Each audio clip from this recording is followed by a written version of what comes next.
So folks online, what we're doing is we're trying to see if we can have the meeting without the audience mics to cut down on the echo.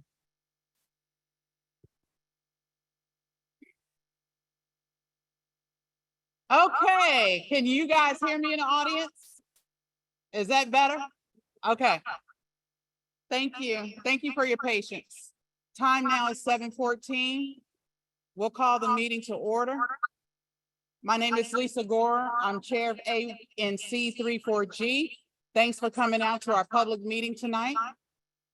We'll start with the call of order of the commissioners, starting from our left to the right.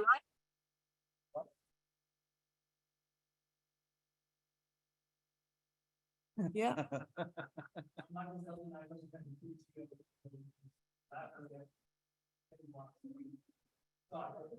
See, they can't hear. No, it's not going to help talking with that. Try this.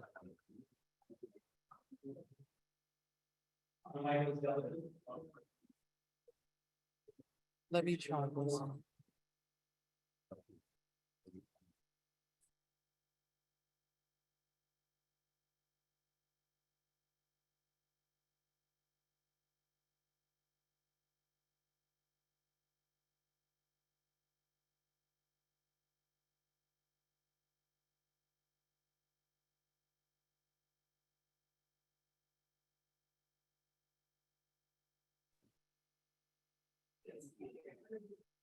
I'm Peter Gosselin. I'm the vice chair of the ANC. I represent 06, which is basically the west side of Connecticut, the peninsula of the east back to the bottom. Welcome. Good evening, everyone. My name is Lisa Gore. I'm commission chair. I represent 3G01, Hawthorne, Barnaby Woods, and thank you for coming tonight. Hi, everybody. I'm James Knapp, single member District 03. And Bruce Sherman, single member District 02. Just introduce yourself. Yeah. God, still can't hear half of them. Because their mics aren't. Brandon. I'll introduce So myself. in terms of meeting procedures, I would ask everyone that's on the virtual meeting to please keep your mutes muted. Your mics muted. And if you have a question, please use the raise your hand feature. We have several commissioners that are online watching the chat, and when you raise your hand, we'll recognize you to speak. Another change for this meeting tonight is that we've disabled the online chat feature. So you'll notice that function is not forwarding or not working. It will work if you send a chat to the host and co-host. For those that are in the audience, when you want to speak, we'll ask that you come to the microphone here. Please do not shout out questions from the audience. It's hard for our online participants to hear you unless you are at this mic. They absolutely can't hear you. So even though you might want to get your question out, if you shout it out, you're going to have a whole crew of people that just can't understand or hear you. We will try to get to all of your questions if we have time. This center has a hard stop at 9 o'clock. So we'll ask that you be patient with our time limits and to please be respectful. That's the last request. In terms of the first thing, is there any changes to the agenda, commissioners? Commissioner Ferguson, did you have an agenda change? Yes, I wanted to amend the agenda to add a reimbursement of $439.87. That's to myself for the ANC laptop, monitor, and mobile monitor card. Okay, so Commissioner Ferguson has asked for an agenda change to add $439.87 to his reimbursement for the ANC laptop. And we will put that on the consent agenda. Thank you. Any more agenda changes, commissioners? Okay, with that, I move that we adopt the agenda. Second. All those in favor, raise your hand. Commissioner Ferguson, if you can vote by voice. I abstain. Okay, abstain. Mhm. For folks just coming in, there are more chairs in the lounge beside the office if you want to get them. Thanks. Okay. So we'll move on to the consent agenda. On the consent agenda is minutes from July 10th. The reimbursement Commissioner Ferguson just mentioned. The draft resolution on ANC grant applications, which has been posted on our website. The draft resolution on Broad Branch Road rehabilitation. I move that we adopt the consent agenda. Is there a second? Second. Okay. All those in favor? Zach? Commissioner Zeldin? Ferguson abstains. Thank you. Okay, and at this time, we'll move on to ANC 34G resident forum. This is for participants virtual and online.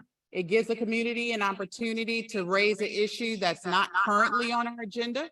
We have 15 minutes for this section. We ask that in-person folks approach the mic if you have something that you want to discuss with us. People that are on virtual attendance, just use the raise your hand feature. Anyone in the community audience have anything they want to add to this portion of the agenda? Yeah, going once, going twice, gone. All right. So the first item up for discussion on the agenda is a discussion and possible vote on a draft resolution on the Civic Core site by Commissioner Lynch.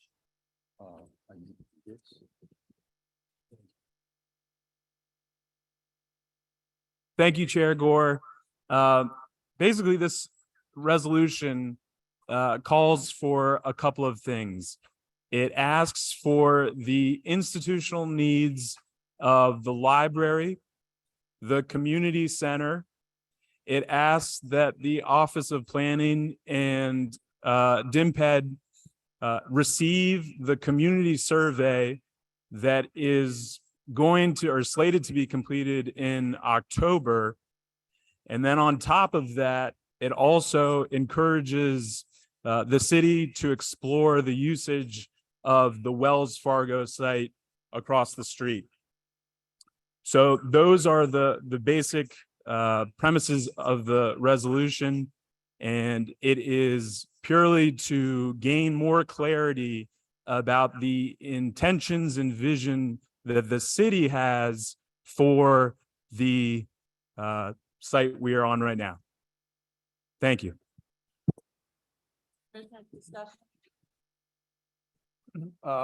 I'd like to say that I think that we should get some more clarity tonight from Jill Stucker with DMPED and I think OP, right? Is Yeah. OP? But I actually think the sentiment behind the commissioner's resolution is the right one. We need to keep our eyes open and keep a sense of the broader perspective in which we can help solve problems for our community in the city. And so I endorse this resolution and will vote for it.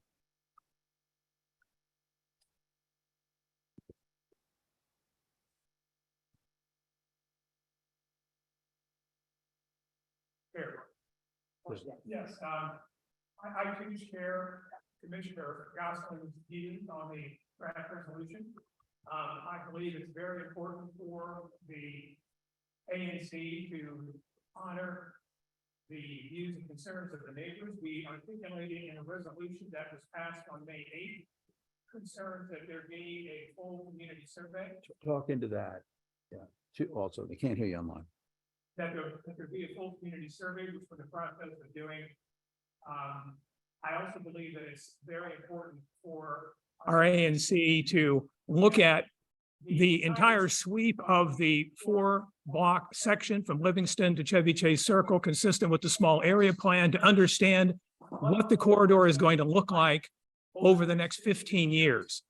And not just think about what it looks like now and what happens to this particular site, And in that regard, the inclusion in this resolution of taking a look at adjacent sites, I think is appropriate.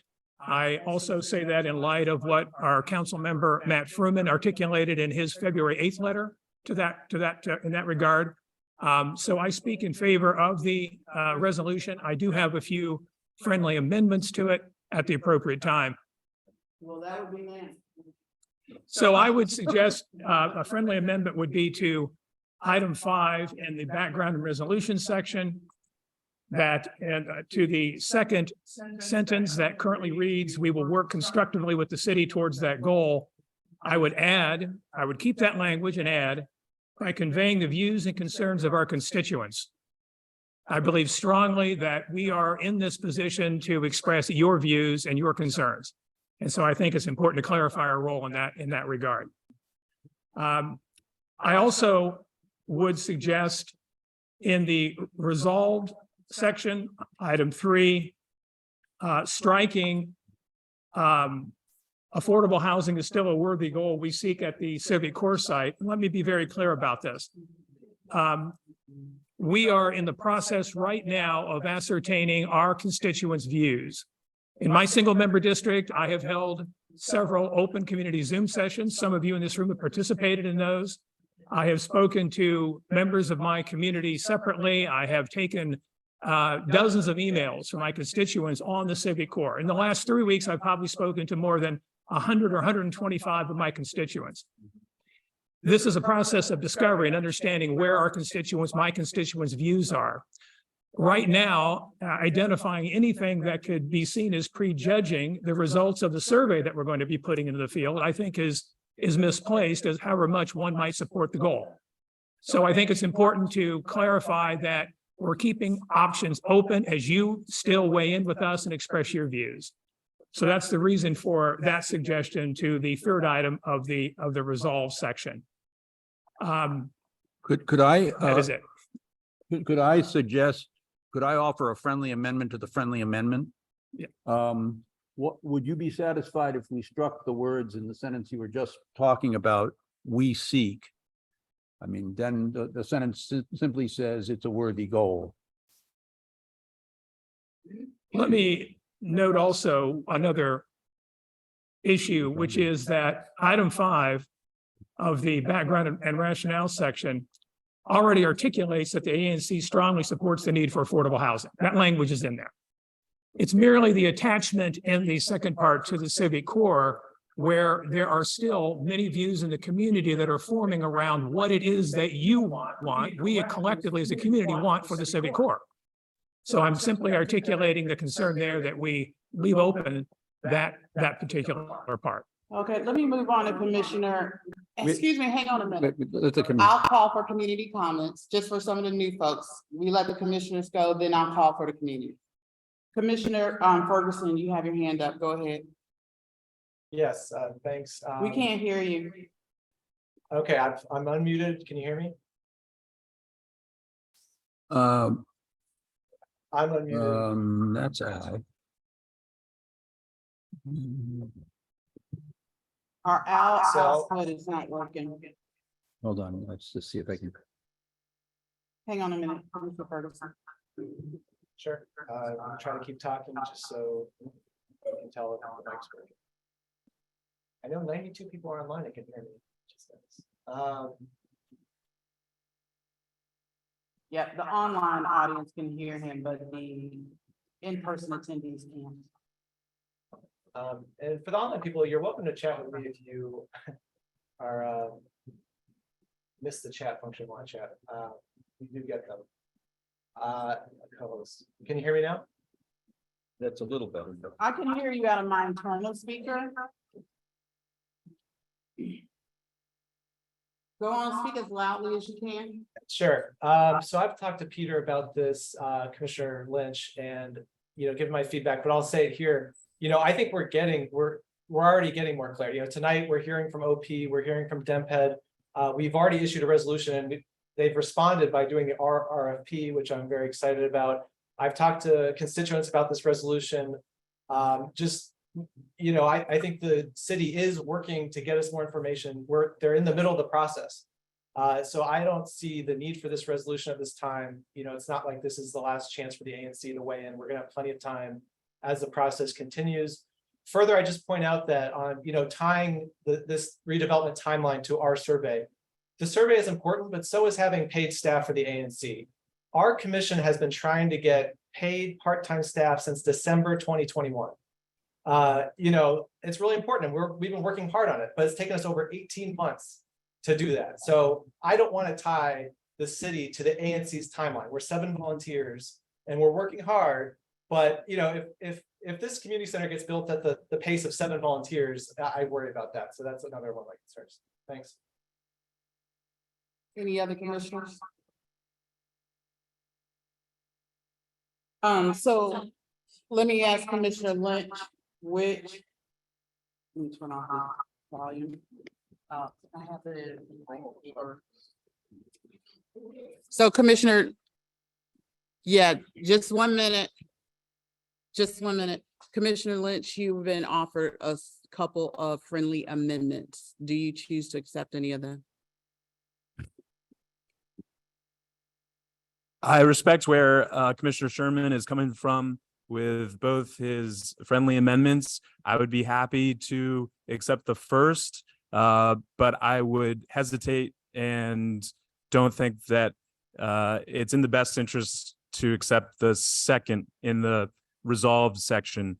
So I appreciate the thought and the support and understand where you're coming from, Commissioner Sherman, on wanting to get feedback from the community, and we are still looking for that, and I am still looking for that through the survey, but I think I would go with the first friendly amendment, but not the second. So with that, we go to the community. If you have a comment, I'm gonna limit your comments to 1 minute. Please approach the stand. Just come in order. Please just come to the mic, straight to the mic.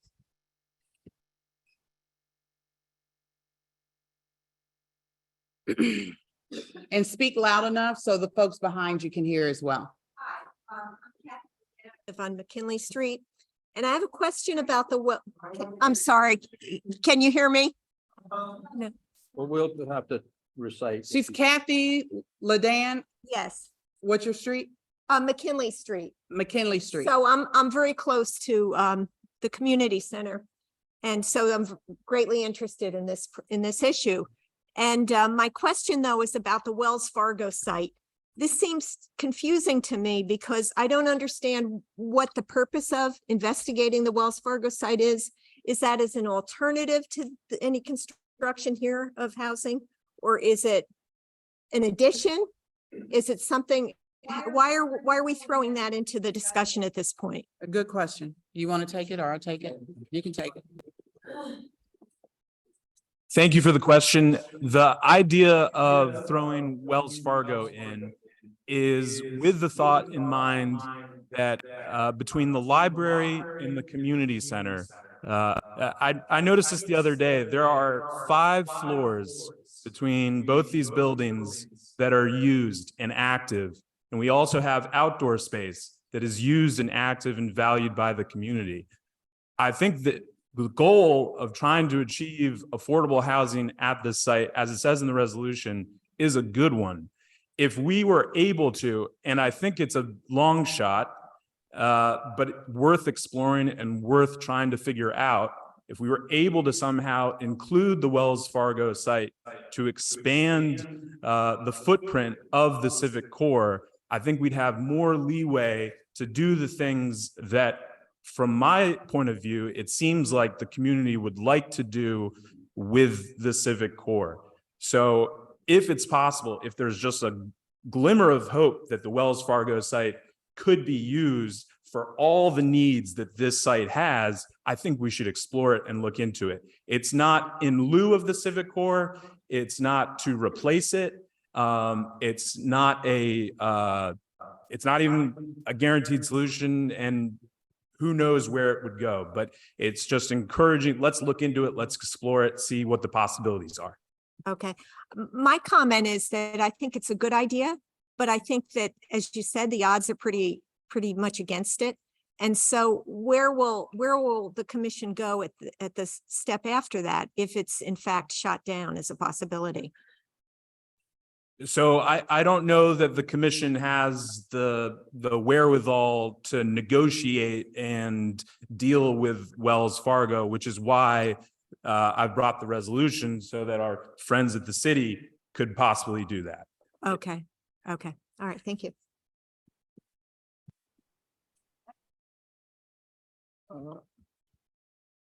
There's a presumption in the document that, can you hear me? No, I can't because you just identified yourself. Should identify myself? Samir Abraham, I'm on McKin. Who am I? I'm nobody. I'm just a local resident. Can you give us your name? Samir Abraham. Thank you. There's a presumption in your agenda that affordable housing is part of the plan here. And something that you state as a worthy goal you seek for the Civic Core site. It seems to be a foregone conclusion that you've already presumed this is going to be part of the site. And I disagree with that for many reasons. That needs to be discussed, that needs to be debated. There are serious issues surrounding the issue of affordable housing, which is nothing more than a euphemism, a ruse for lower income housing. That's really what it is. And we need to speak straightforwardly and honestly about it. It's not something you can presume. It's something we need to discuss. We need to debate. We need to open up that dialogue. For the whole city, it's not something that can be resolved in this area. For example, the lobbyists are already out there. When, I don't know if most of you got this in your mailbox from WIN, the Washington Interfaith Network is already lobbying to put 100 units in the civic site project. As if it's, and their purpose here is to correct the neighborhood's history of exclusion. Sir, you have 15 Okay. seconds. So I want, number one, this issue opened up for discussion. Secondly, if there's a survey of the area of the community, I want to be able to see that survey and provide feedback to the survey. Okay, that's my second issue.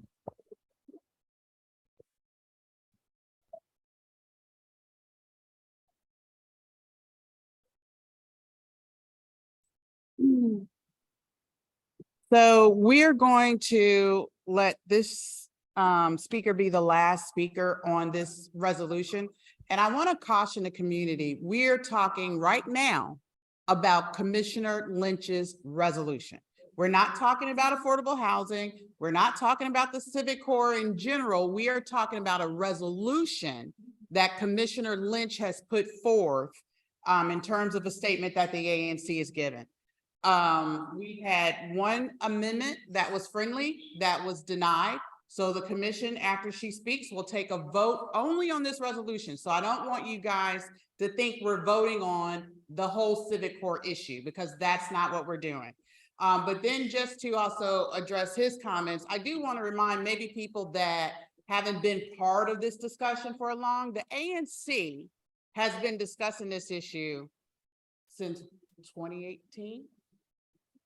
Maybe since 2018. We've had multiple series of educational events, exactly what is affordable housing, what's not affordable housing. And I know everyone doesn't follow the ANC because we are all living our lives, but this is something that we have been repeatedly discussing, and we're going to continue to discuss until we get through this process. So it's not a one and done tonight. It's not even going to be a one and done in a month from now. So I just wanted to let you guys know that. Okay, go on. You guys. I will. I'll go back. So when she, I will. So when she finished speaking, I will re-summarize the resolution and the amendment we're voting on. Yeah, okay. Okay, I might be violating what you just said, but Mhm. I want to start by apologizing. Okay, I want to start by apologizing. I'm hearing impaired and I miss a lot of what is said. I'm not sure I even got what the resolution was. See if this gets you. Okay. So if I'm repeating or not getting it right, just let me know. The people that I know that I talk to are concerned, many of them, about the surplusing problem. You know, talking about the wider thing is something else. But Let her finish. We'll summarize it. yeah, Just- Okay, please let her finish. We will summarize her comments. Go on. okay. I just wanted to make my point that the Please. surplusing issue is important to a lot of people. And I didn't hear that it was being addressed by Commissioner Lynch's resolution. It's not in his resolution. Okay, Mhm. okay, that's all I want to know. And I just, Thank you. thank you. Okay. So what she said, in case you all didn't hear, was that she was concerned about surplus and disposition, and that she did not see that in Commissioner Lynch's resolution, and his resolution is silent on that. Okay? So with that, and if we have speakers that have difficulty verbalizing loudly, if you guys will please give us the courtesy to let them speak, and we will repeat after them so you hear what they say. But please try not to interrupt them, because it is kind of disruptive. Okay. And just to where we are is the resolution with the acceptance of the friendly amendment by Commissioner The first part of Commissioner Sherman, right, okay. Do you want to repeat that, Bruce, so that everyone is clear what your friendly amendment is? Including into the ball mic. Yes, right. So the friendly amendment has to do with item 5 in the background and rationale section of the draft resolution. It is to add to the second sentence. The second sentence reads, "We will work constructively with the city towards that goal." The antecedent there is affordable housing. So let me just read the complete item so you have it in full. Item 5 reads, "The ANC strongly supports the need for affordable housing. We will work constructively with the city towards that goal." My friendly amendment would add to that second sentence by conveying the views and concerns of our constituents. Okay, thank you. So I move that we accept Commissioner Lynch's resolution with Commissioner Sherman's friendly amendment. Is there a second? Second. All those in favor? Commissioner Ferguson, voice Votes vote? no. I could, I vote no. Also. got it, thank you. So the resolution passes 7-1-0. No, 6. Okay, 6-1-0. you're voting against it?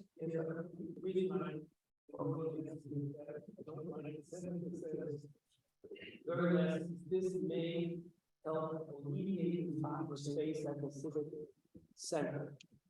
If it was fine that this would be additive to it, I would support that resolution, but as an either or proposition, that if we get the Wells Fargo building, it would be alternative to this. That's how it reads to me. I can't support it that way. If the language is clarified to say that this is. Well, we've taken a vote. Yeah, no, I understand, but that's Okay. that's not what it says. Chair Gore? Hang on. Yeah, I have a question of clarification. We were just voting on the friendly amendment. No, we're voting on the whole resolution. Oh, I'm sorry. I did not understand that. Okay, did you want to change your vote? Yes, please.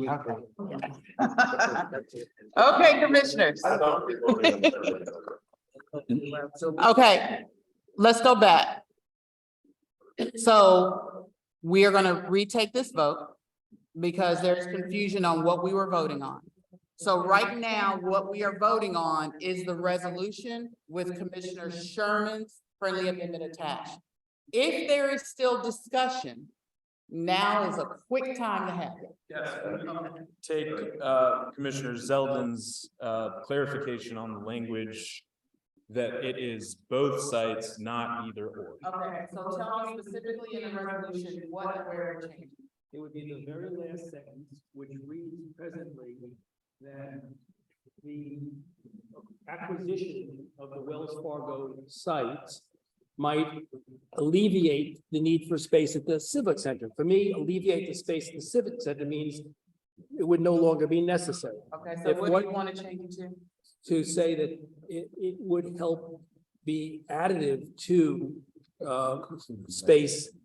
It could be additive Could be to, additive to space, housing space at the Civic Center. So I just want to make it clear that we're not saying we could trade off one or the other, but we can look at the whole package comprehensively. Agreed. Okay, so, and you're. Yeah, I'll take that friendly So, amendment. Commissioner, the whole resolution is Commissioner Sherman's friendly amendment, Commissioner Zeldin's friendly amendment, which under resolved section 3, last sentence will read, this could be added to the need for space at the Civic Core. Added to. Added to.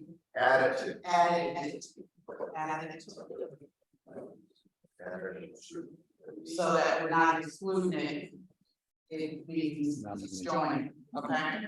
So is everyone clear on what we're voting on? And that's last sentence is eliminated. No. This may be added. Oh, So it looks like this. additive to the needs for space.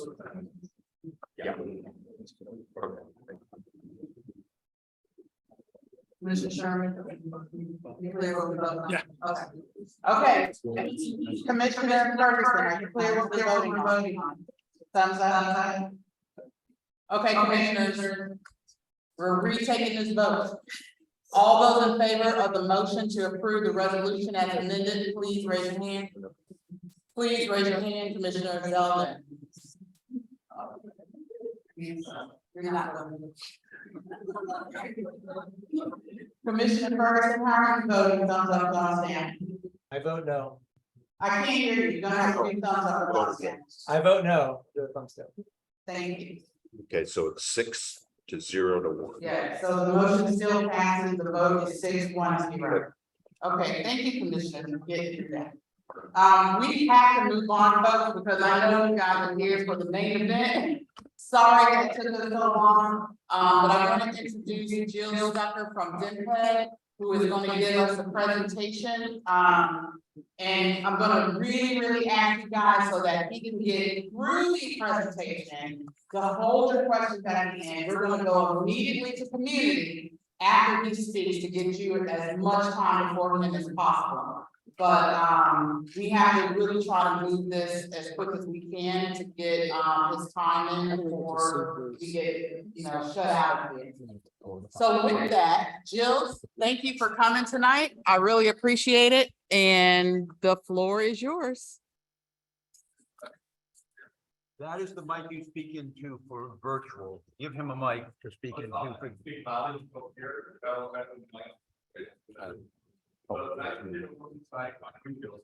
This is your. I found many users or public hearings we have in. Oh, God. On,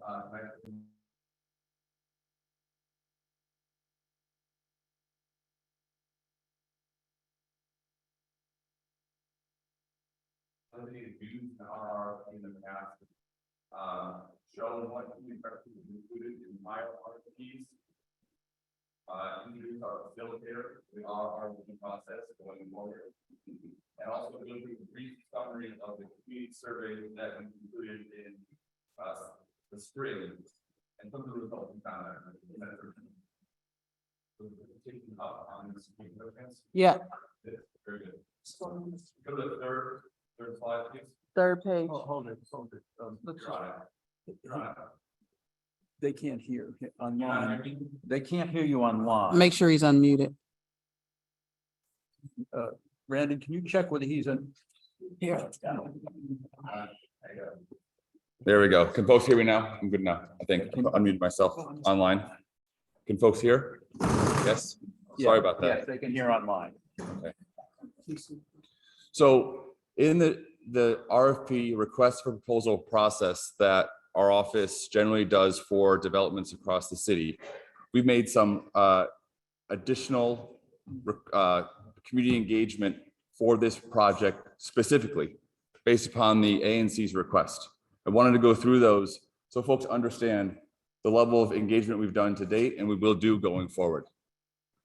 So the first was we engaged with the community and the ANC. There was a request to have a community survey to better understand how the community was using the public facilities. That survey was completed in March. We'll talk about it at the end of the presentation, but it had some really interesting results that we'll go over. The second was we committed to the Our RFP process in March. That's a process where we include community preferences into the RFP itself. It's not exclusive. It includes, the RFP includes the comprehensive plan, small area plan, housing equity report, all the elements that are part of the larger planning documents for the city. That additional Our RFP provides preferences for that the community has today. I know the ANC has worked really hard over many years to get community preferences, but people come and go, you know, people sell their homes, new residents come in. So this is to get a snapshot today of what the preferences are for the community that we will include into the RFP. We also had a request that when we have the Our RFP, that we have a public a facilitator actually conduct the RFP. Historically, our office with the Office of Planning will conduct the RFP ourselves. So we've gone out and we've hired Link Strategic Partners as the facilitator for the Our RFP. So Michael's Michael Aiken is on the Zoom. He'll introduce himself momentarily. That's an additional thing we've done for this process to make sure the facilitation, the actual act of having the Our RFP process is one that is inclusive. We have professionals here who can really make sure we get the community sentiment around and into the RFP. And the fourth is one thing we're doing for Our RFP process, which we thought would be really instructive, is to have community groups, whether it be the ANC or other civic groups that are instrumental into this area, to have initial interviews with those folks. And Link is doing that now. They'll be concluding those interviews this week to get group sentiment from all the community groups. And those are folks, or those are groups that are maybe for, against, agnostic to the development, but those who are important to get a community sentiment have about what the site means to them now, what it could mean to the community going forward, you know, things that are important that they're hearing from their groups as we proceed. So those are four things we're trying to do to make sure that when we meet for the RFP and proceed forward with the development, that we're as inclusive as possible. Next slide. So I discussed this during the surplus meeting in January, but here I have it on the screen as well, is that the question a lot of individuals have had and to the ANC have heard is, what are the opportunities for community engagement? So I wanted to put those out there so folks know that we are at the beginning of the process now. It is a very lengthy process that we'll be going through over many years to develop this site. So I wanted to go through those as part of tonight. So first is the community surplus process that occurred in January. We had an enormous amount of people participate. Many thanks to you all. We had, I think, over 200 people attend the community surplus meeting. And give you perspective, normally we have sometimes between 5 and 20 for a property. So it was great to have that level of interest and community sentiment for the surplus process. The second was the community survey. Thanks a lot to the efforts of the ANC for canvassing the ANC, as well as DPR and DCPL putting electronic communications out to their folks who use the sites. We had over 1,600 responses to the community survey. which I believe, what percentage is that of the ANC? Small? It says it's Seven of us representing 2,000 people. okay. It's a seventh. That, I mean, for a representative capacity for a survey, that's a really good number. So that was great to get a level of response. Third is participate in the Our RFP process. Fourth is when we go through the process of the RFP, what happens is the RFP is issued with the preferences from the Our RFP in it. Responses are received. And then there's a community process where each of the respondents who want to be selected have a presentation to the community. So using an example, we had our project on 1125 Spring Road.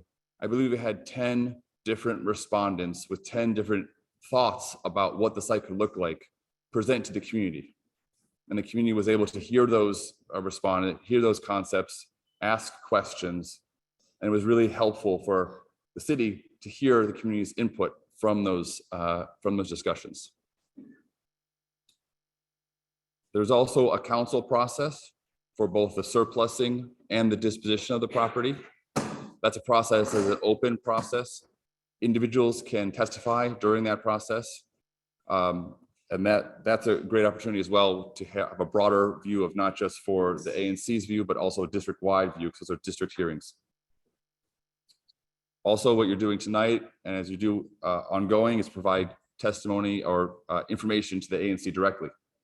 One of the things that will be very important for this project is that we'll be asking the ANC for a resolution as to what elements of each RFP response they like. So we've had situations where it's been the skin of the building is important. The level of affordable housing is important.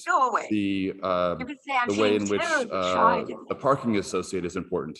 So all those things that we're hearing tonight and we hear ongoing will be captured into an ultimate, we'll be requesting, and the ANC will hopefully it'll be your call, but they would be great to receive sort of a consolidation of what the community's thoughts are as to the responses we've received. And that's something when we had the surplus meeting, many individuals were concerned about sort of what will the product look like. When we can issue the RFP, get the responses in, you can see the images of what is possible on the site. I think it'll be really helpful for the community at large to see, what the visions are for this site. And then the last is, once the RFP selection is made, DPR, Department of Parks and Rec, and the libraries, they will engage with the community on how the specific site, public facilities will look and feel. That's their normal process for their facilities. So there's a square footage associated with this, with each of the public facilities. How will it look? Where will the books be? Where will the guard desk be? Where will the bathrooms be? All those things the agencies will work with the community on to sort of really hone in on what the actual public facility will look like. And then, the ANC has lots of opportunities to engage with the ANC, as well as also the Office of Planning is going through a zoning amendment process. That's also a public process. It's another way to talk about the zoning of the site. All right, next slide. I'm being a little, I'm trying to go quick, but I want to get to all the things I've heard from the community and also from tonight. So what is an Our RFP? An Our RFP is a mayoral initiative under Mayor Bowser that will incorporate community engagement early in the request for proposal process. Early engagement with the community will ensure that the public's perspective and priorities are understood in conjunction with the district's goals when crafting and issuing the RFP for the site. The process is intended to provide transparency throughout the RFP process, as well as accountability in delivering public benefits through the Our RFP process. So how is an Our RFP different than an RFP? It really is additive to what an RFP would already have. So if you look on our website, we have all of our RFPs are online. It includes elements related to the property itself, what the zone is, what the surrounding property is, what the community context of the property is. It includes development considerations. As you know, the public library and the community center will remain on the site. There will be new facilities for each as part of the new development. That's very, very important. Each of the agencies will put their requirements, operational requirements for those facilities into the RFP so that whoever's bidding on it knows exactly what the agencies and district need for the public facilities. There's a planning and zoning framework, which would include the comprehensive plan, small area plan, housing equity report, other planning documents that have either been approved by council or are mayoral initiatives. Transportation and planning, curb cuts, transportation for, bike stations, bus lines, all the elements that go into the current transportation infrastructure and framework and planning from the Department of Transportation. And also a public space framework. So the public space around the site, the sidewalks, the interaction between this site and actually all the properties or all the streets around it is also a really important consideration. Okay, next slide. So when has our office had our RFPs in the past? We've had 6 so far over the years. So I wanted to go through 3 of them and include, sort of show you what a community preference has looked like in those prior RFPs. One of the properties at parcel 42, that's a 1707 7th Street Northwest. I was actually part of this RFP and was in the community for this RFP. And it was really remarkable because the highest community preference was a high quality and innovative architectural design. It blew our minds. We didn't think that was going to be something that the community really wanted. And it was great to have that. Sure. I can sit, Robert. It's okay. I will. I'll bring the mic closer to this one. Okay, that better now? Can everyone hear me? Yes? Okay.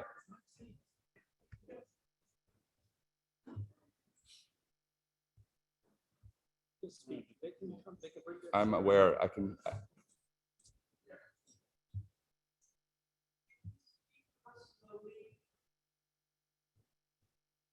So for the parcels 42 our RFP, we had very interesting community preferences, which included high quality and innovative architectural design.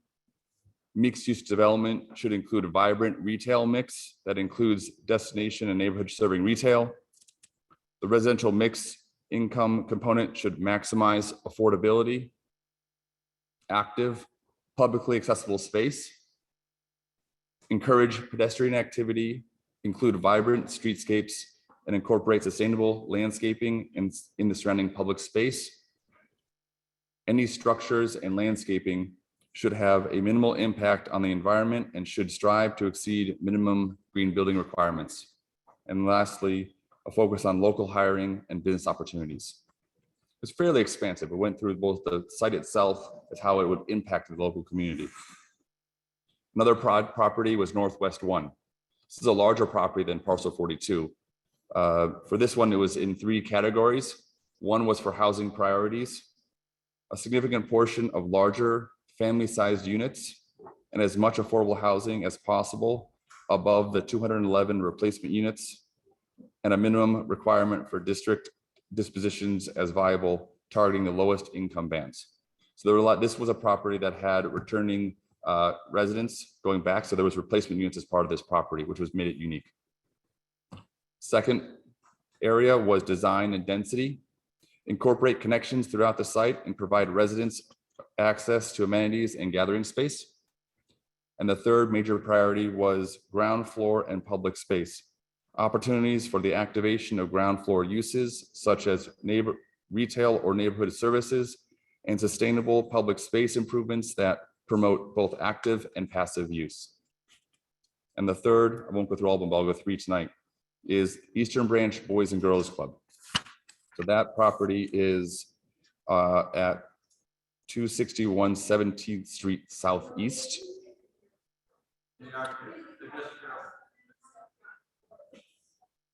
Okay, we understand. Please let them continue so that we get the meeting. But come closer if you need to come closer. Feel free. And also say, I just walked around the room. It's better over here than there. Okay, let him go on, Jill. Sure. So for the Eastern Branch Boys and Girls Club, there We were did, please. Go on, Jill. there were 3 categories, and this is actually a very unique site as well.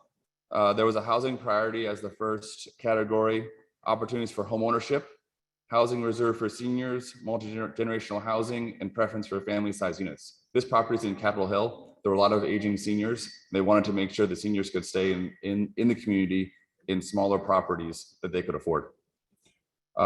Public space and sustainability, exceed grid building requirements and include sustainable landscaping. And the last was specific to this property. There was a wall of fame that was part of this property. It was a community center, a lot of distinguished athletic professionals had signed this wall of fame. It was important to the future development, that wall of fame remain incorporated into the new development. Okay, so we'll move on to the next slide. So for the facilitator for the Our RFP is Link Strategic Partners. Michael Aiken is on the line. Just to give you an overview of what the facilitator will do. They are under contract with our office to review the planning materials, the ANC materials that have been published to date, to provide stakeholder interviews, which we're doing now, conduct the Our RFP itself, and to facilitate the collection of community preferences. So I'll turn it over to Michael for a moment to introduce himself, if we could. Thank you, Gils. This is Michael Aiken. Can everyone hear me okay? Michael. Can you hear me, Lisa? Chair Gore? Say it again. Testing. Michael, if you're online, you I am- can go ahead and speak. I am. Can you hear me, Chair? Oh, this is not gonna. Can anyone hear me? Keep going. We're here. There he is. Can you hear us? Not coming through the. We can hear you online, but I think. Oh, yeah. there's Hear you online. Okay. Well, hi to the online folks. My name is Michael Aiken. I'll be our facilitator here. Thanks for being with us. Absolutely. Testing. Okay, Michael. We're gonna have trouble hearing you Okay. here, but the folks online will be able to hear you clear. Okay, I'll do it very briefly. My name is Michael Aiken. I run a firm called Link Strategic Partners. We're a community engagement firm. We do engagement all over Washington, D.C. Very proud of that fact.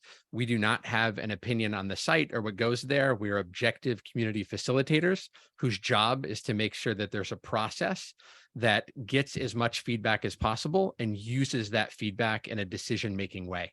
So we'll be designing our RFP meeting for September. We'll be making it very interactive. There'll be a fully in-person and a fully online component so people can engage where they feel most comfortable. We'll have engagement stations, we'll have Q&A, we'll have representatives from Parks and Rec and the library there as well to try and make it as robust of a session as possible. And coming out of that, it is our job to filter all of the feedback that's heard into a series of community priorities that can be put forward to inform the RFP. So that'll be my and my team's role through this process. Thank you. Great. Thank you, Michael. It came- So move on to the next slide for the schedule.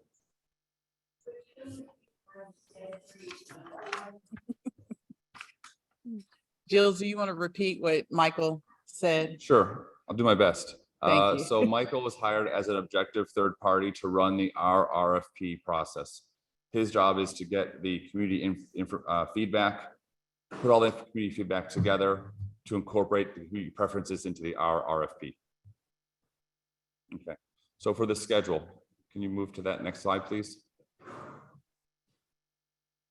No, Keep the going. schedule, Brandon. Keep going, go down, It's farther down. Keep going down. There we are, schedule. So the next is the Our RFP community meeting. We're hoping to have the meeting again at the church. It's a great space, great acoustics. We get looking at the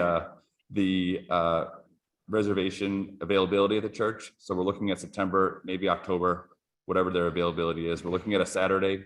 That could really be a time when everyone can take part. So we'll work with the ANC on coordinating that exact time. Next is the release of the RFP, and we're looking at the fall of this year for the release of the RFP. The RFP responses would then be due sometime in the winter of this year. We would have the community disposition hearing, where the respondents present their concepts to the community, would be in the spring of this year or next year. The RFP selection would be next summer. And then approximately 2 years after that is when construction would commence. It takes about 2 years to go through the permit and design process for a property of this size. All right, next slide, please. So just a brief highlight of the community survey that we finished this spring. So there were 1,692 responses. Interestingly, 94% of respondents use the library and only 44% use the community center. 52% drive and 39% walk.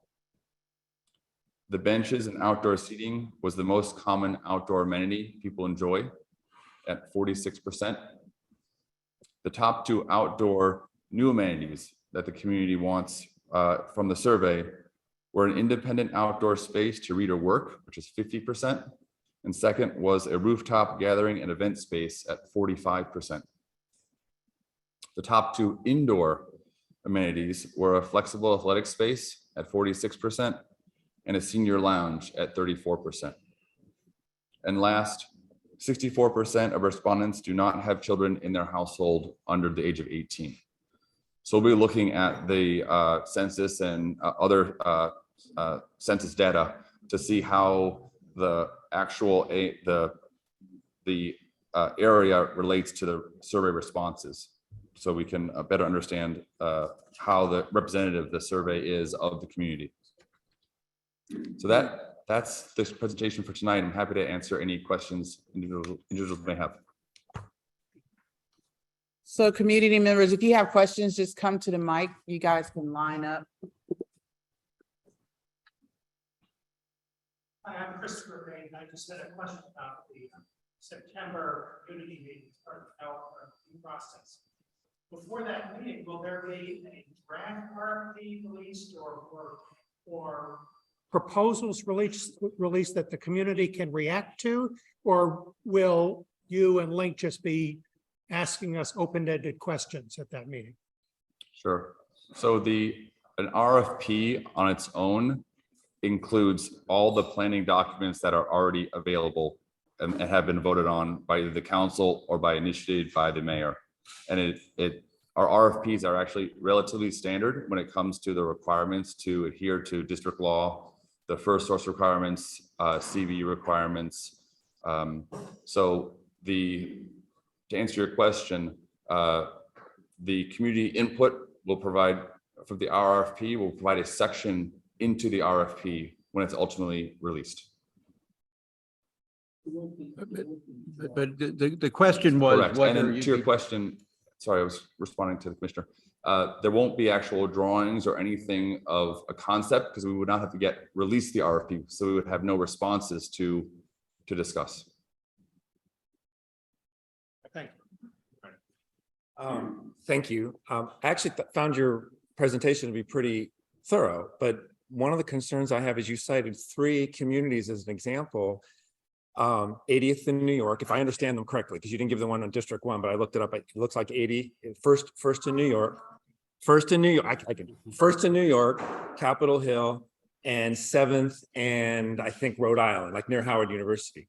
Other than having high proportions of seniors, what do those communities have in common with this community that would allow you to make a comparison based on all the factors that you went through? Because, I mean, yes, you can cite other examples of where you've gone through this process, but if they're not similar to this community, how is that even an apples to apples comparison? Sure. And then second question on the survey, and I'll be the first to admit, maybe I got a survey and didn't see it, but I didn't get a survey as far as I know. And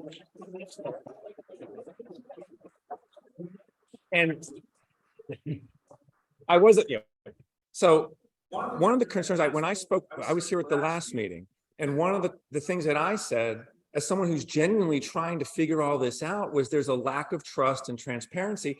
I don't know what to believe on the listserv. I don't know to believe what the city puts out. But when I found out that there was a meeting last week to handpick who was going to get the survey, when the person who spoke right before me at last week's meeting said, why are you doing another survey?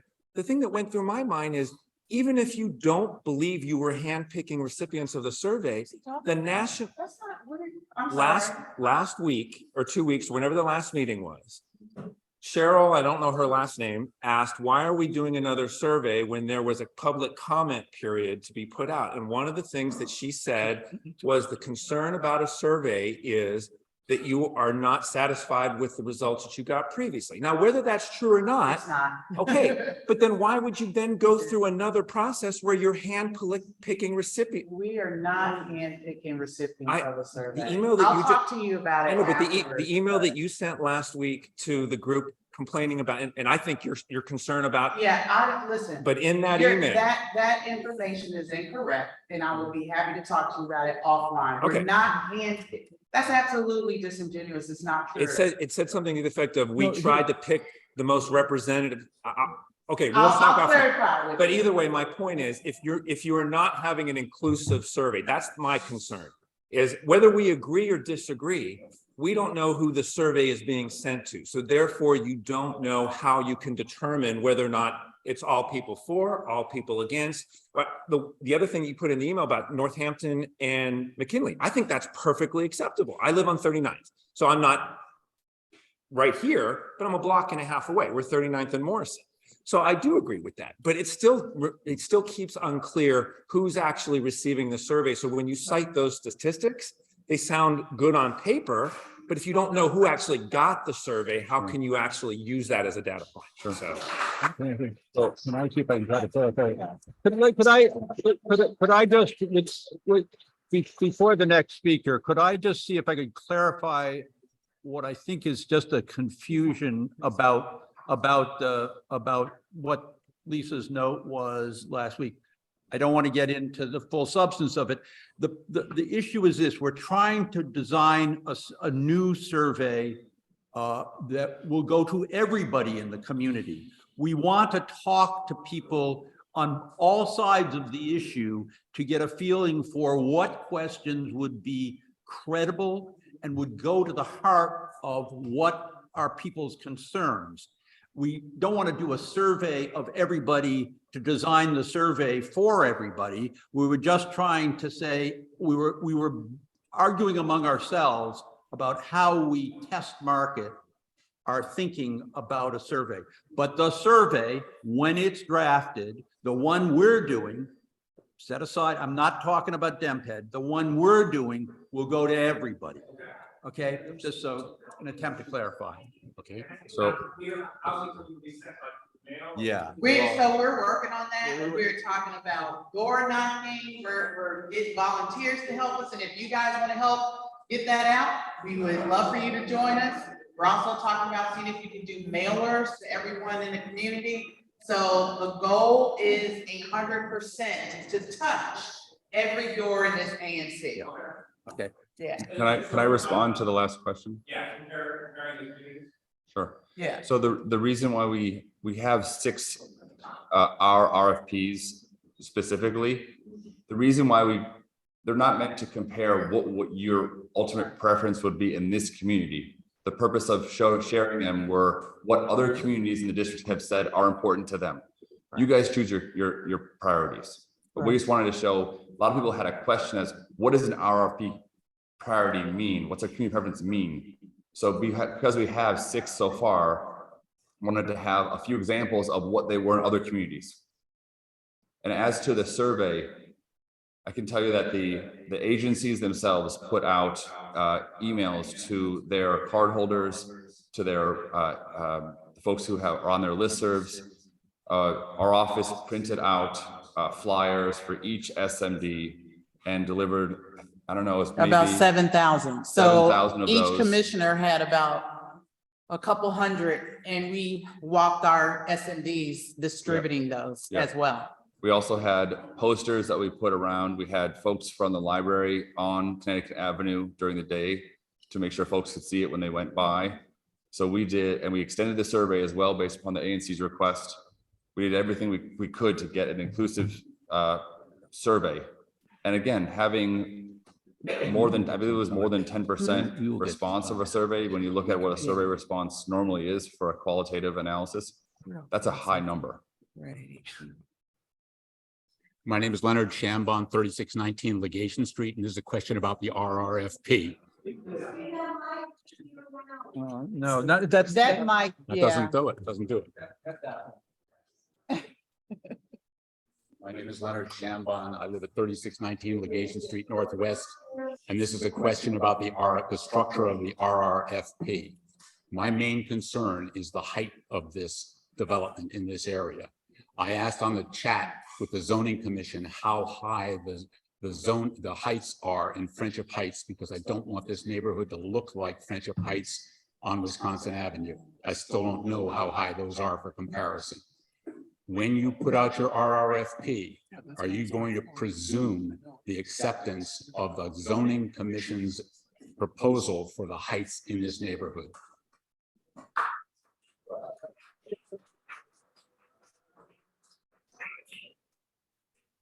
When we put out the RFP, we will include what has been submitted at that time to the zoning commission. Over the process of the response period and the concept design period, the zoning commission will also take its have its role to decide what the ultimate zoning will be for the property. The property ultimately cannot be built higher than what the zoning commission allows. Right. So that Next. Thanks. I'm just gonna shout if everybody can hear me, because I got a pretty good voice. So my name is Andrew Mack. I'm a neighborhood person as well. And I guess the thing, it's all fine and good to consult on meaningful things, but no one really cares the position of the guard desk at whatever is the new thing. We're concerned about the impact on the neighborhood, on its character, the size of the building, the number of people, the number of parking spaces and things like that, okay? So what I'm really interested in is understanding what exactly this process means. If the neighborhood doesn't like what comes forward as a recommendation from this RFP process, if we disagree, is this going forward anyway? Is this going forward on a timetable that you've already determined? Because when we do an RFP, if we work with federal government, there's an RFP out. It has an opening date and a closing date, okay? And the presupposition is there will be a contract award, okay? There are some real significant difference of opinion in this room and some real concern that I'm not hearing allayed by your description, which is very formulaic. And so I'm not saying that that's necessarily your job. What I'm trying to figure out is what exactly is happening. And where, if this community is against what gets put forward, what recourse do we have? Or is this already a done deal and you're just being nice to us? Thank you.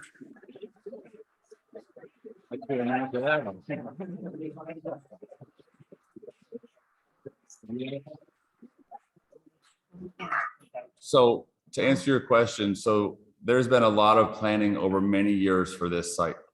There is a comprehensive plan that was approved by the council that provided guidance for the executive on this site. There is a small area plan that occurred that the council approved. Those are documents that we are executing on. With due respect, that isn't answering my question though. I'm in the middle of, yeah. So through the Our RFP process, we will go through what the community preferences are for this site.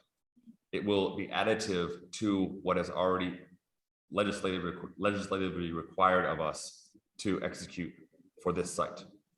So and it's hard to answer your question without knowing what the actual issue is that is a concern. We're not posing anything. Councilmember Frumin wants to make a statement real quick, please. No, you need to speak into the vote. Matt. Yeah, sure.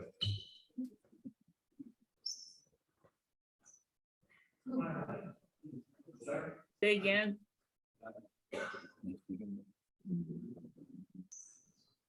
Yeah.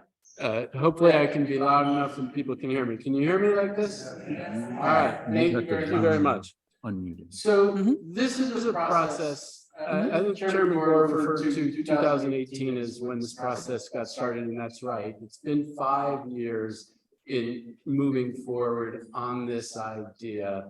And there has been a fair amount of conversation about it, including frankly, when I was running for office, I was asked repeatedly about the ideas around the Civic Core. And what I said at every turn was, I think it's really important that we get a great new library and rec center on the site.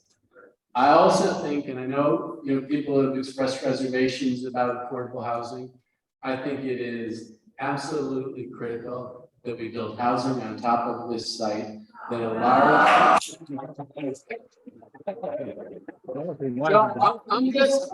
I want to be 100% candid with you. I think that it is, we have a critical need for housing. We have a critical need for affordable housing. Let them speak, people, please. I said this 100 times in the campaign. And I've won Chevy Chase DC with 75% of the vote. So I just want to be completely candid with you now. So what does that look like? Because there's a lot of concerns. I see no monster building, don't taking public space, bad policy, bad politics. There have been things that have been injected into this conversation. The first thing that happened was the idea of surplusing. And people thought, whoa, it's a giveaway of public land. This is really feels wrong. And the thing about what the surplusing is about, this is going to be public land. I would expect that what we would do is a 99-year lease so that the city retains ownership of this land. And the reason that it gets done in this sort of way, and the reason that it gets done on public land in this sort of way, is if you want to build affordable housing, and you want to build affordable housing in this part of the city, it is very important to take land costs out of the equation. It's almost impossible to build affordable housing without doing that. If you take land costs out of the equation, you can build affordable housing. So it may be that a successful bidder will get the right to build a significant building here, and they'll pay very little for it. But the reason that they will pay very little for it is because among the things they will be doing is delivering certain amenities. Now, there is a ton of fear out there, and again, what I said at every turn during the campaign is that what happens here needs to be reasonable in the context of this community, needs to have appropriate transitions in the neighborhood. People over on McKinley Street, people on Northampton Street who are concerned. It has to be something that is reasonable and respectful. It has to have generous green space. It has to have adequate parking, not only to serve the residents, the rec center, the library, but I submit and had said at every turn, also to help serve the commercial district. And then among the questions that are out there is, there was the done deal question. And is this a done deal? Is this a done deal at whatever it was? Actually, I want to slow down one more second. The surplusing thing was a turn in this discussion that got people very riled. But I think that the surplusing is a natural part of the way in which we do these kinds of projects, and it isn't ceding public land, and it will be done on terms that require the delivery of benefits for the community.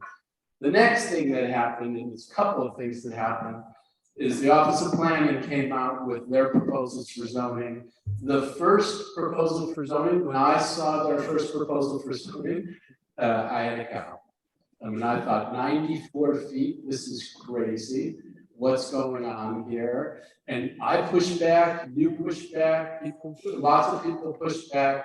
The Office of Planning came back, they changed that some, they moved it down to 80 feet. All of these things are complicated in the way in which they will work. But those are things that created a lot of fear, and I understand that there's a lot of fear, but I stick with that what has to come out of this process is something that is reasonable and fair to the community and delivers the appropriate amenities, including affordable housing and including housing. Now, so then going to the done deal. Is it a done deal? No, sir. Let the council member continue. Let the council member has agenda time. If you look at our agenda, he is on the agenda to talk. No, we moved so he could speak. Please, go ahead. So I want to finish, and I do want to continue to be completely candid about it. So the question is this a done deal? Is it just going to happen? Does it not matter what anybody else here says or what anybody else thinks? And frankly, and this may be cold comfort to some of you, but it has to get through me. Because there is a process, and it's on this schedule of the surplus and disposition process in front of the council. The council ultimately, once we have a proposal for what's supposed to happen here, the council then has to approve that. And there's a couple of ways in which this process can get screwed up. If DMPED and the Office of Planning overreach, and we get a proposal that is not sensitive to the neighbors, that doesn't have the kinds of green space that we need, that doesn't have the appropriate transitions, that doesn't check the boxes of the things that people have talked about for years, then it will break my heart, but I'll block it. But I hope that doesn't happen. I hope that folks will work with them to tell them the genuine things that are on their mind that they want to see happen at this site, and that we shape something together that everybody can be happy with. And I will say, and I'll close, there are a whole bunch of people out there who are now saying, don't do it, stop it. Don't remake the rec center, the library, don't put housing on top of it. I honestly think that's a really bad use of your energy, because I think the thing that folks should be doing is trying to shape it to make sure that it fits with the needs of this community and it helps the city and us address critical needs in our community. On my drive over here, I was listening on NPR to a story about the shortage of affordable housing at every level here in the city. We all have to be a part of that solution. I've seen people, and I'll stop. I've seen people on the listserv saying, find another place for affordable housing, not Chevy Chase, other places in Ward 3. Well, yes, I read it on the listserv. People have said it. Well, we need to create housing in every part of the city, including Ward 3 and including Chevy Chase. Now, that does not mean that we do it in a way that is completely oblivious to the needs of our neighbors. We need to do it in a way that's respectful to the needs of our neighbors, but let's all work together to do that, because that is part of our responsibility, and it frankly will make for a stronger Chevy Chase DC over the long term. So thank you. Thank you.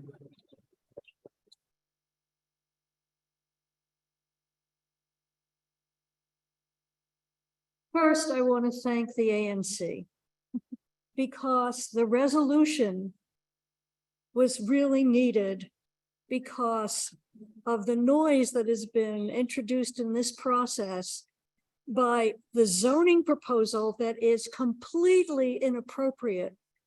80% lot coverage when we have less than 40%, and it decides for us that we won't have the amenities that we all like. Second, the survey is only as good as the questions that are asked and the interpretation. One of the problems with the community center is we have a bimodal distribution. young families and a lot of older folks. It's not accessible. The community center is not working, nor is the library now working for the kids. We used to bring our kids there, used to live there. Having a little play area next to the library means books are a friendly place. It's not going into a closed structure.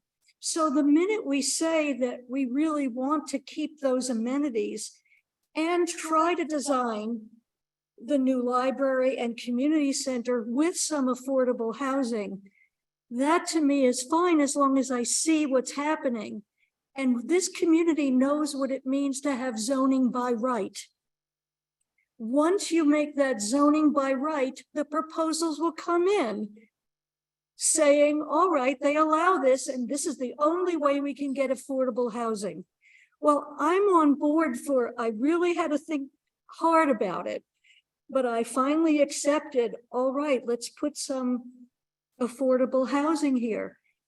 But it can't be we have to balance these things, and there are other options like Friendship Heights and maybe some other areas here. So I appreciate the process, but you see that acronym dumped?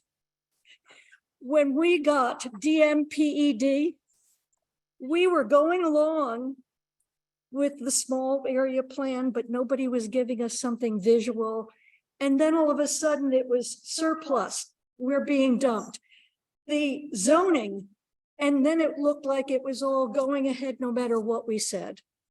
So if you want to get and I appreciate your candor.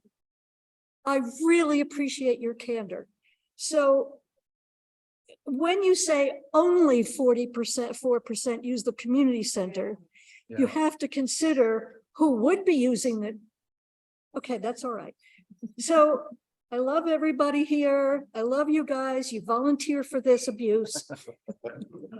But we need a process of actually working with designs and criteria for affordability.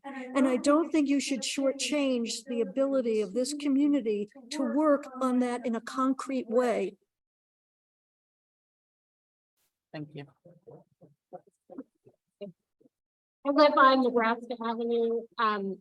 Just want to be really quick. A defining characteristic of Chevy Chase Circle is the tree canopy, the mature oak trees. And those have flourished because of the scale of the buildings surrounding them. So a concern is that if we build really tall buildings, that's going to block sunlight from the tree canopy, and it could potentially completely change the urban design of this part of the city. So I think that we need to really think about what impact something tall is going to have on the environmental, the tree canopy of that of the circle. Thanks.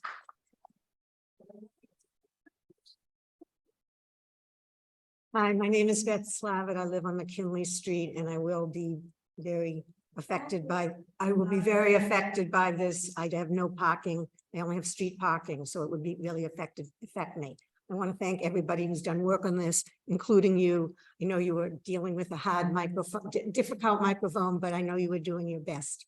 So there was just a couple of points of clarification and points. One is the point that she was just making before about Livingston Street, where there are the high buildings with low setbacks, and my concern about losing the sunlight in this area in these 3 blocks, which I really enjoy and notice.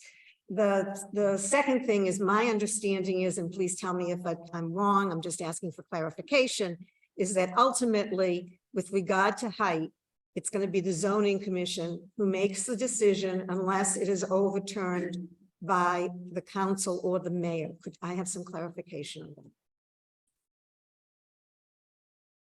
Sure, absolutely. So the zoning commission determines the zone for each property within the District of Columbia.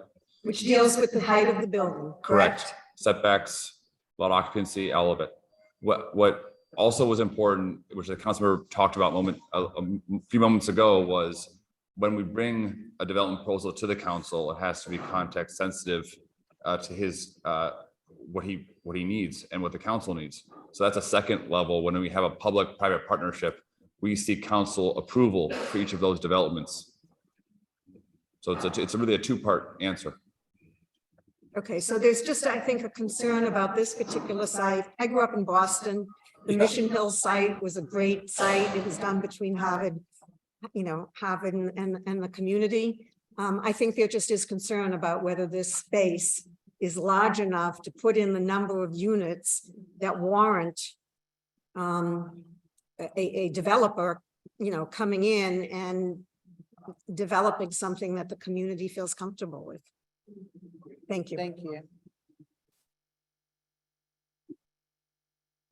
Hi, my name is Michelle Wolin. I live on Jennifer Street. A couple points I want to make, and just real quick, piggybacking on the trees, we have mature, environmentally beneficial trees on this site right now that are going to get bulldozed under this plan, and I hope that you will do everything you can to save them if this goes through. That's not my point.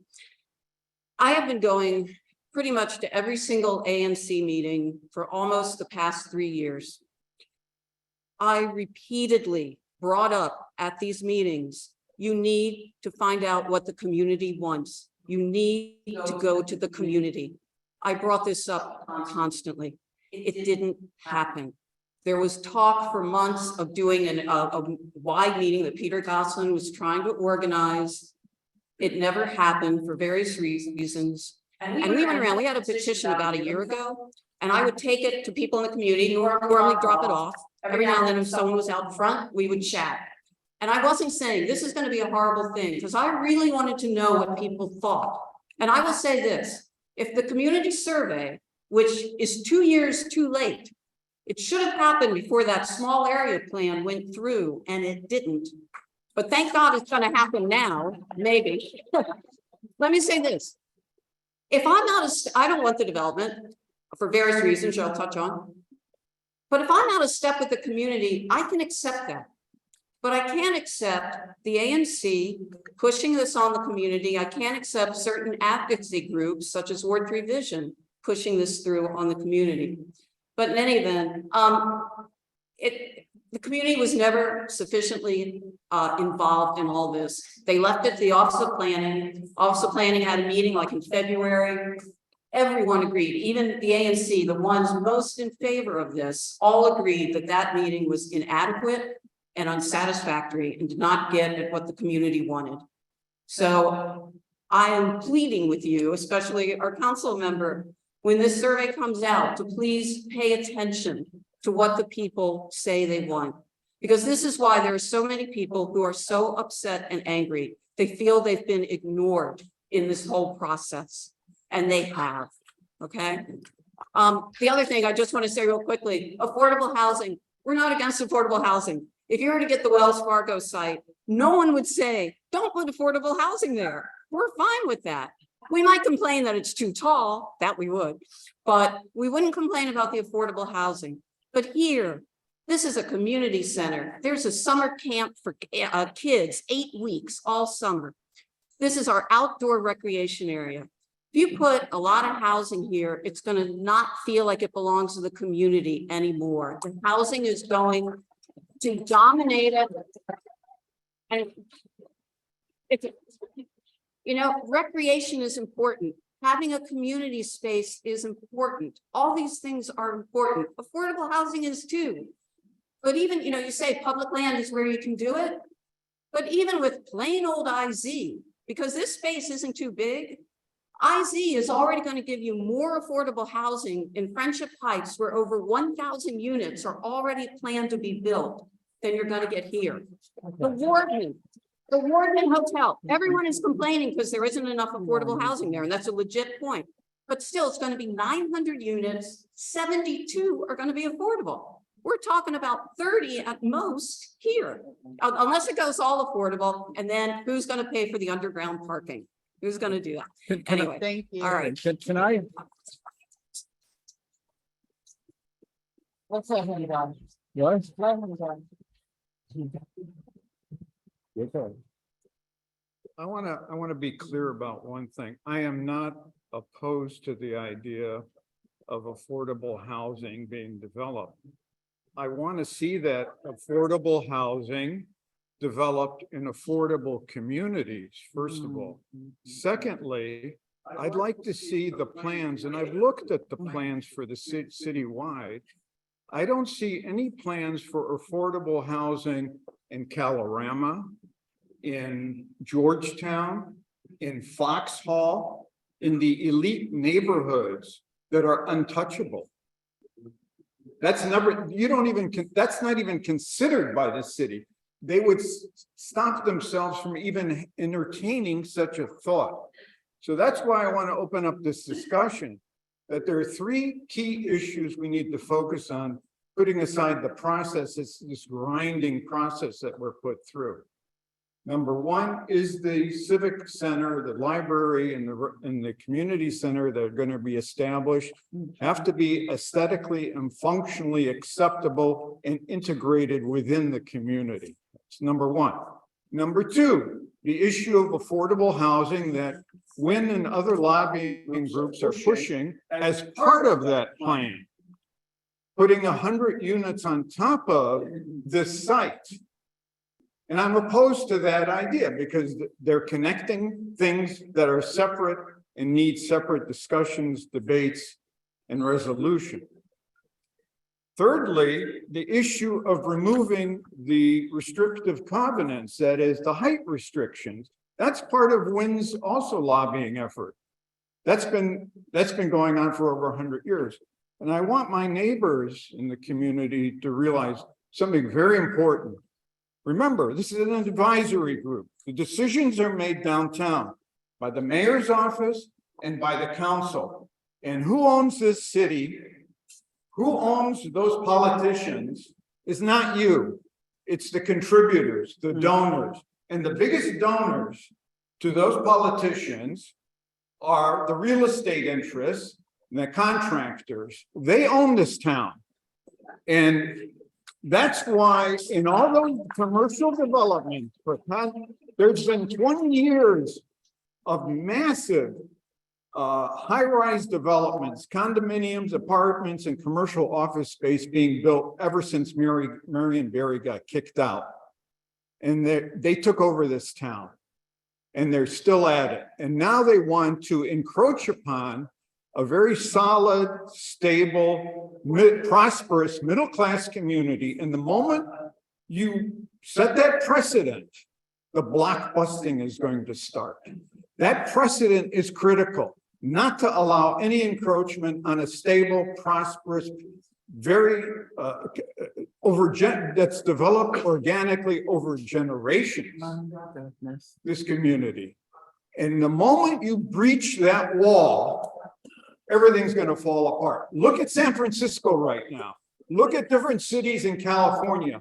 The woke politicians are in charge and they're destroying beautiful, affluent areas. Look at what's happening in New York and other big cities.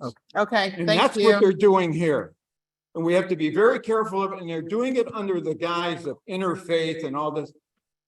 Thank you, sir. We I have to want move to on. emphasize one thing. Commissioners? It's the will and voice and determination of the community that Thank speaks you. the loudest. Thank you. We're the ones in charge. All right. All right. Not you. We own this community. Give it 1 minute. Yeah. 1 minute. This is a request to Matt. As I understood it, this building was supposed to get $18 million several years ago. He's so proud of himself. Could we please have a couple of $1,000s from DPW to fix the PA system in this building? A new community center will have the PA in here. No. A new community center will fix it too.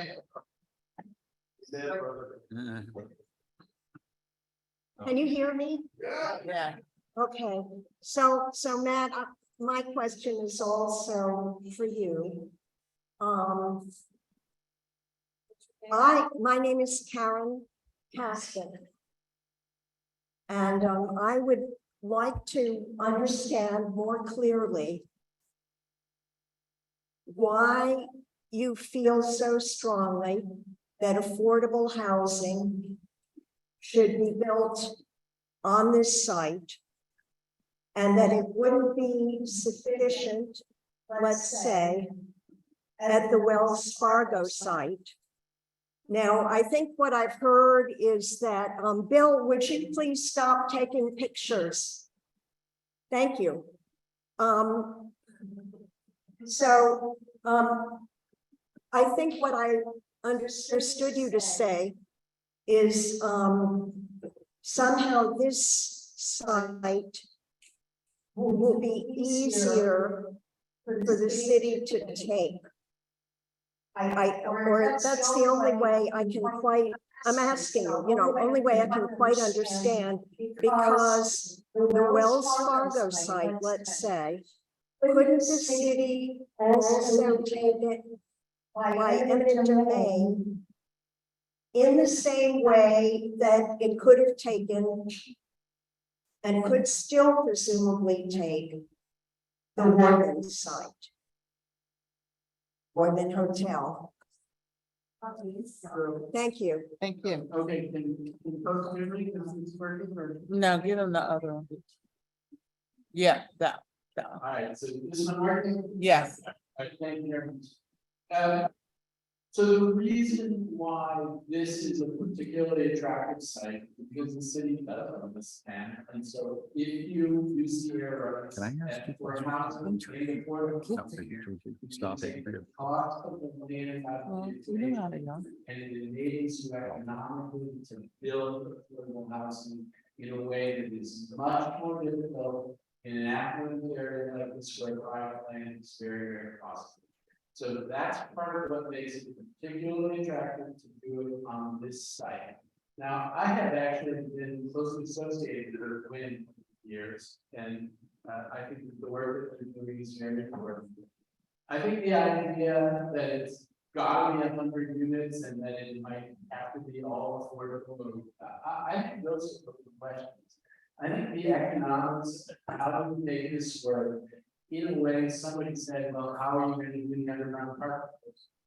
Well, I think we need to have the underground parking. If that means that some of the units that we can't build as many units, or we can't have as many affordable units, so be it. We need a project overall that works for this community and takes advantage of the fact that this is public land and it makes it affordable. Now, in terms of Wells Fargo, in terms of the safety site, I have reached out, spoken to Wells Fargo, spoken to safety.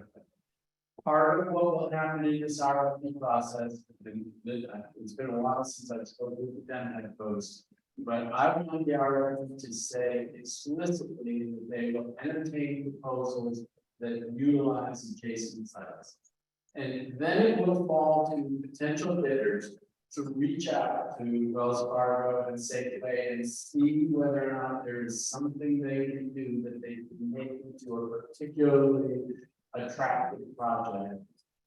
The city's not going to take either of those properties by eminent domain, but I do think that if we could, and if we could create a process where folks explore how those properties could be leveraged, I think that could be very valuable.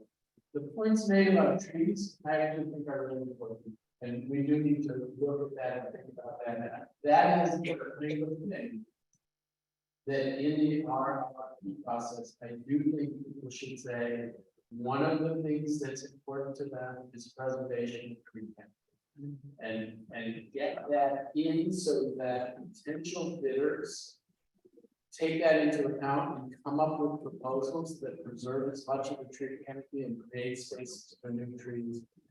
Part of what makes the RFP process really exciting in the RFP process is Gilles is envisioning sometime in the spring people coming forward with different kinds of creative proposals for how this site can be used. And those people will be very talented people, architects, plant or library planners, excellent planners, let's do what they propose. Let's make sure that they understand that if they go too big, they're gonna run into a brick.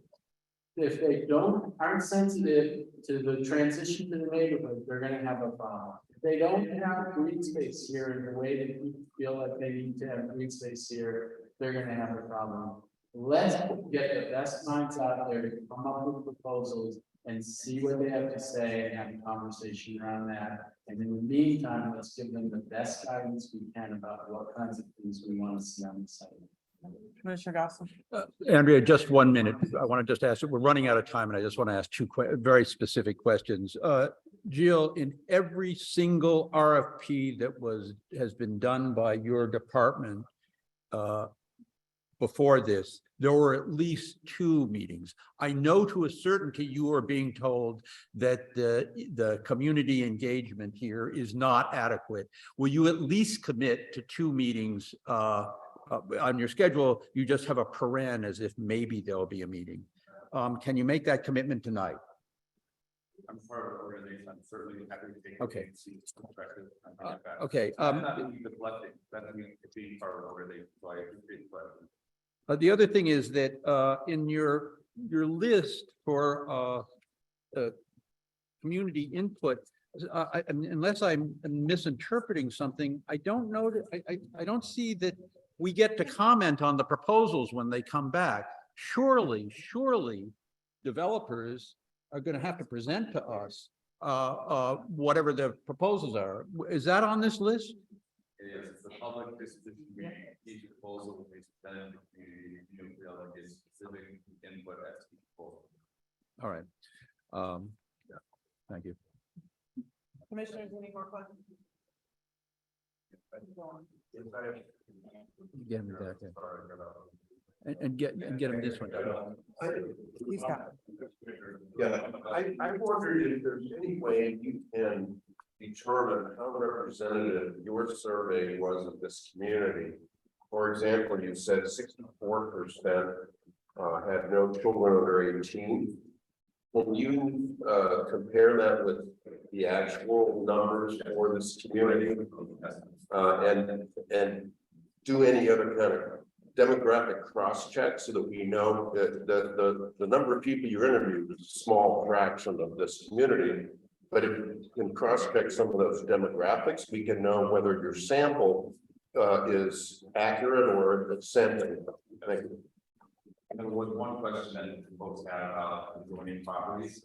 In each of our RFPs, we had a specific section and following your taking photos that have adjoining properties. Part of the RFP. It's not uncommon that respondents to an RFP may have a property interest in adjoining property, and they'll want to include that adjoining property with the city property in the development of the site.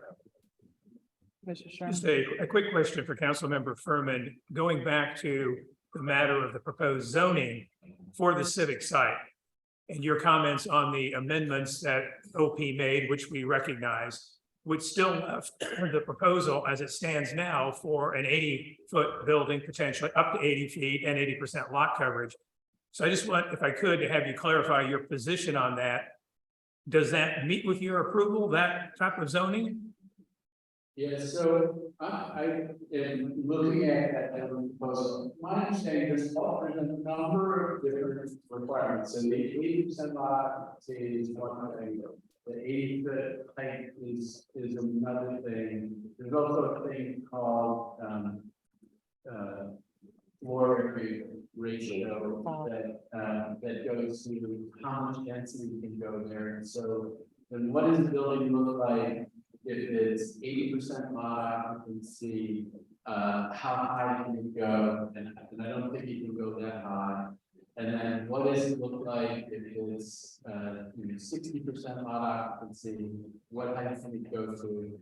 I think that the 80 that in terms of outer envelope, I'm not sure if they've gotten to as tight an outer envelope as I would like to see, but I actually don't know because I would want to look at the different kinds of possibilities And I think that you could see a building that was on one spot and not in another spot, and that could be a valid thing. So it's a long way of saying, I think that it is close, and I need to look at what are our possibilities under it before I weigh in. Just two quick responses. One is that we have to be very clear, and I know the commissioners have asked repeatedly of OP and DMPED how these processes are synchronized with respect to approvals. Because if the approval goes forward more rapidly than the RFP process that DMPED is supervising on the OP side for the zoning, then a lot of this is a moot point. And secondly, if I recall correctly, and commissioners and others could correct me if I'm misremembering this, the Chevy Chase Small Area Plan has a zoning of MU4, I believe, and most of it was looking at a height up to 5 stories, not a height up to 8 stories. So I'm just trying to recall. I'm just trying to recall what that was, because so many people we referenced the small area plan, and if that's the case, we have to be clear about any departures from it. Right.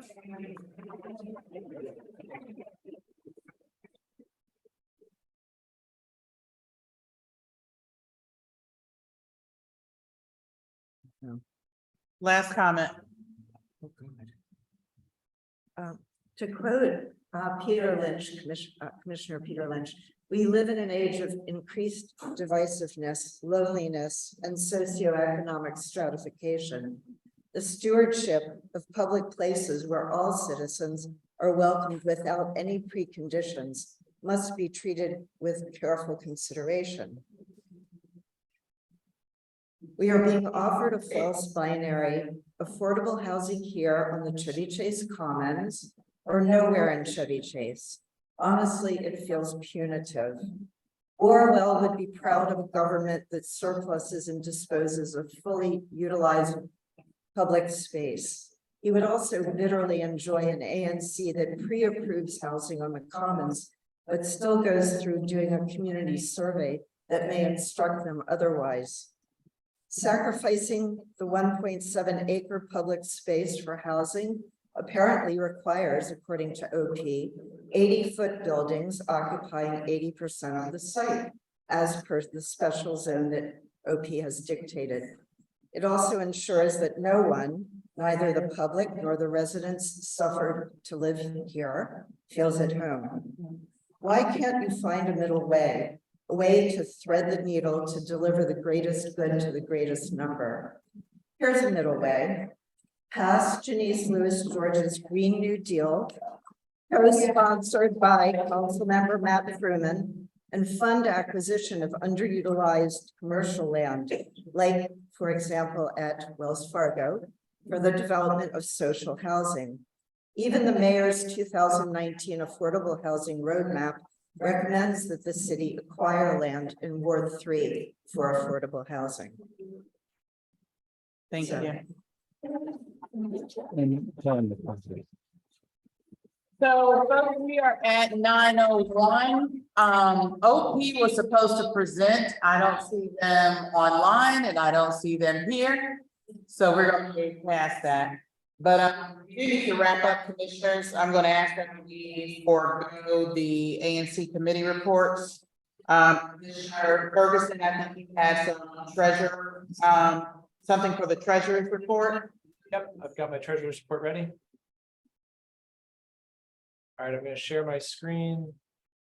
Folks, so this is if you can make your share and the back, that would be very helpful. Thank you for being here.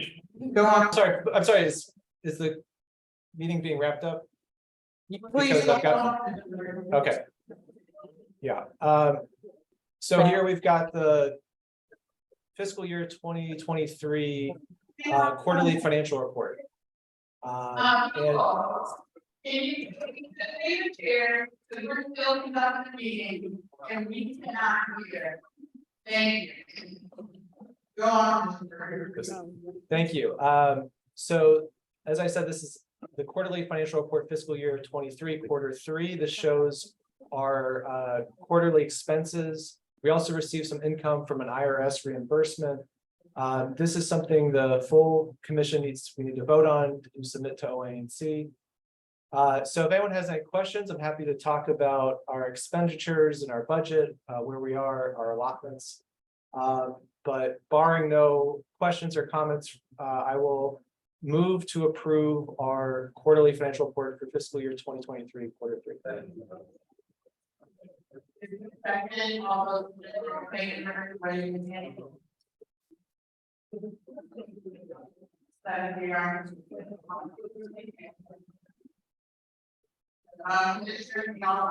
set a meeting for our second meeting, we will have to end the meeting before we recess. So if you take. Maybe I'll have to be on the 31st. The 31st will hold because now.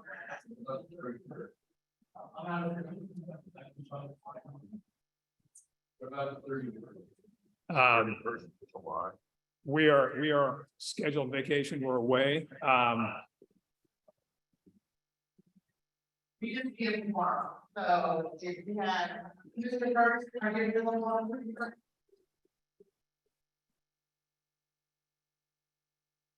I'm out of town, but I could possibly make a meeting work virtually.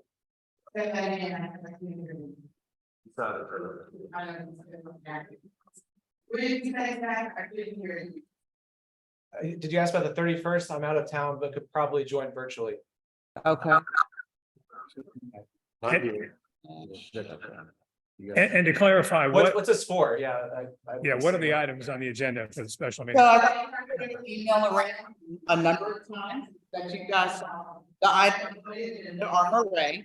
The item is also the resolution that you had on Commissioner Zeldin.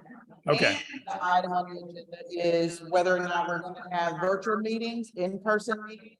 So all of it we discussed all the times. And we need to decide in person with after the fact.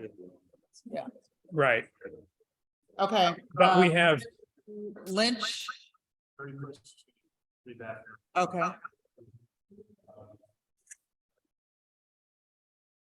And Murray is your agenda item. Sorry. Murray is your agenda. Well, I didn't request the Murray agenda item. I think we need to discuss the Murray agenda item. Well, we're going to decide on. Well, I think we need to have a conversation about whether the time is right and the community is prepared to have a Murray agenda item. The community, yeah, please, you guys, we're still meeting. There have been several emails that have gone around about Murray, right? So, yes. But we're talking about it here, correct? With the commission and with the community. And we have previously said that we need to get this on the agenda. And if part of the presentation as a commissioner that you want to present is that you don't want us to vote on that at that time, that's part of the presentation. But we can't delay putting that on while the HRPB has a date. Well, we have to address that by the date. Right, but we have the option as a commission to ask the HPRB for a deferral. Right, but we have, you haven't done that. You haven't asked the commission to do that. Well, I mean, we're talking about it now, correct? So we do things in meetings, not offline in private conversations. Well, but doing it in offline conversation kind of gets the conversation going. Well, no, I spend a whole lot of time in a meeting. But the commission has received from a number of members of the community concerns about this particular issue. So it's not as though there hasn't been significant community input. No, Commissioner Ferguson, just tell us what you want us to do, because this is not a new issue. It's been going around. Just tell us what you want us to do. I would request that the commission ask HPRB for a deferral. If we're talking about setting a time for a meeting, that's a separate issue. Okay. Is there a resolution on that? Commissioner Sherman, you're traveling. When will you be at a place where you can tap in virtually? Well, what date? If a quorum, if we look at the 31st, I can try, I'm away. But like other commissioners have said, I can try to find a place where I could be on the 31st. Why don't we do it here? Why don't we do it this week? Because you can't do 7-day notice. Well, we don't, we have an exception. We can justify an exception. The commission goes on recess in August. How about that? 27th, if Can we you can. do this week? But we need to give notice. Now, we have understood it needs to be I was 7. just telling Peter, we have an exception to the 7-day notice. We can articulate an exception in that you won't be around for the 31st, and then we're on recess, which is after the day that is currently set for the board to meet. So I don't think there's probably gonna be, if someone challenges that, which the community has a right, I think we will be very safe in our exception. And I can check with OANC. Chair, I just got to say, we have an important meeting of Councilmember Frumin and Commissioner Lynch with neighbors the evening of the 27th. 28th. Okay, the 28th, that's it. We can do the 28th. Can you do the 28th? We're traveling at the end of this week. So if we, I mean, I don't know exactly when we could do it. It's scheduling difficult. 31st. 31st is, for me, and I think Peter both, 31st is probably better, because I think we'll have, because I'm traveling on the 27th and the 28th. So those days, absolutely out of communication. On the 31st, I might be in a stable location, as might Peter be on the Cape. But I think those two, I think we travel around the same. I leave Thursday, he leaves Friday. So those are not good. Those are the worst things, I think. Is that right, Bruce? Yeah. Okay, so 31st. And we have and Bruce and I have a resolution around 38. Yeah, that's why we had, that we have to have a special meeting. No, I say that. Yeah. I'm gonna be over, so I don't know what it's like, but I expect, they'll have Wi-Fi. You could call in. Yeah, certainly, but I'll be back, in the Galapagos Islands. I have no idea what, they don't even, I don't have running. You're going to be, I'm sorry, you're going to be calling in from the Galapagos? In terms of, but in terms of the agenda that this meeting is going to have, we're talking about that now too, right? We're talking about what's on the agenda. So I would ask the commission to consider asking HPRB for a deferral to September on the Murray matter to provide adequate time for members of the community to absorb the very significant amount of information they have about the proposal.